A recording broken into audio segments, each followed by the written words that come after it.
एक छोटे से गांव के किनारे मिट्टी की टूटी फूटी झोपड़ी में एक गरीब लड़की रहती थी। उसका नाम गौरी था। उसके पास न अच्छे कपड़े थे न भरपेट खाना, लेकिन उसके दिल में दया और सच्चाई भरी हुई थी। वो रोज सुबह जल्दी उठकर गांव के पास के खेतों में काम करती ताकि थोड़ा बहुत अनाज मिल सके।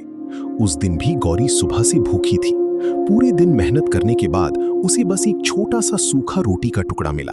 शाम ढल रही थी, आसमान नारंगी रंग में रंग चुका था और ठंडी हवा चल रही थी। गौरी थकी हुई अपने घर की ओर लौट रही थी। हाथ में वही आखिरी रोटी का टुकड़ा था। जैसे ही वो रास्ते में एक पुराने पेड़ के पास पहुंची, उसने देखा कि वहां एक बूढ़ा आदमी बैठा हुआ था। उसके कपड़े फटे हुए थे, आंखों में कमजोरी थी और वो बहुत भूखा लग रहा था। उसने कांपती आवाज में कहा, बेटी, मुझे बहुत भूख लगी है, क्या थोड़ा सा खाना मिल सकता है?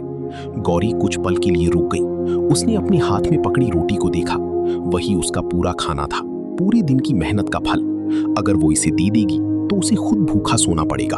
उसके मन में एक पल के लिए द्वंद्व हुआ, लेकिन फिर उसने बिना कुछ सोचे अपनी रोटी उस बूढ़े आदमी को दे दी। बूढ़े आदमी की आंखों में आंसू आ गए। उसने धीरे से कहा, तूने अपना सब कुछ दे दिया बिना सोचे।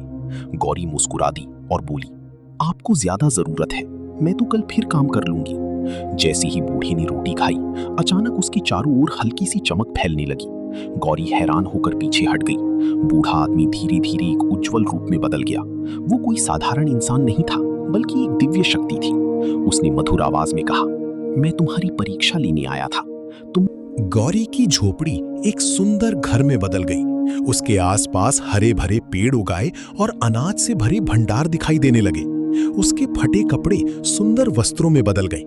गौरी की आंखों से आंसू बहने लगे। वो खुश थी, लेकिन उसके दिल में वही सादगी और दया बनी रही।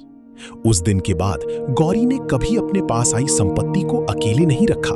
वो हर जरूरतमंद की मदद करती, भूखों को खाना खिलाती और गांव में खुशियां बांटती। धीरे धीरे पूरा गांव बदलने लगा। लोग एक दूसरे की मदद करने लगे और वहां प्यार और दया का माहौल बन गया। गौरी की कहानी सबके लिए एक मिसाल बन गई कि सच्ची अमीरी धन में नहीं, बल्कि दिल की अच्छाई में होती है। कहानी अच्छी लगी हो तो लाइक, शेयर, सब्सक्राइब करना मत भूलना।